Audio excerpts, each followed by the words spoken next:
Tu as réduit le sel, mais ta tension reste élevée. Et là, tu te dis, mais je fais pourtant tout bien. Moins de sel, moins de fromage, tu évites même les chips. Et pourtant, la tension ne bouge pas. Alors parlons de ce qui se passe vraiment dans ton corps. Parce que dans beaucoup de cas, le problème n'est pas seulement le sel. Le vrai chef d'orchestre derrière tout ça, c'est souvent l'insuline.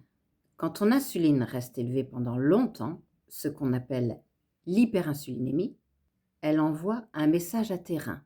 Et le message est simple. Garde le sodium, garde l'eau.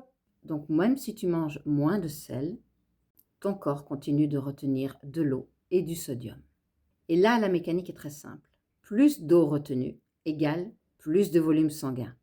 Plus de volume sanguin égale plus de pression dans les artères. Un peu comme si tu envoyais plus d'eau dans un tuyau déjà serré. Et forcément, la pression monte. Donc non, ce n'est pas toujours la salière le problème. D'ailleurs, si le sel était vraiment le seul responsable, les Japonais auraient la pire tension du monde. Et pourtant, c'est bien eux qui vivent le plus longtemps.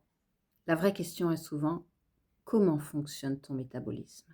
Parce que quand l'insuline redescend et que la glycémie devient plus stable, les reins relâchent le sodium, l'eau suit naturellement, le volume sanguin diminue et la tension peut enfin s'améliorer.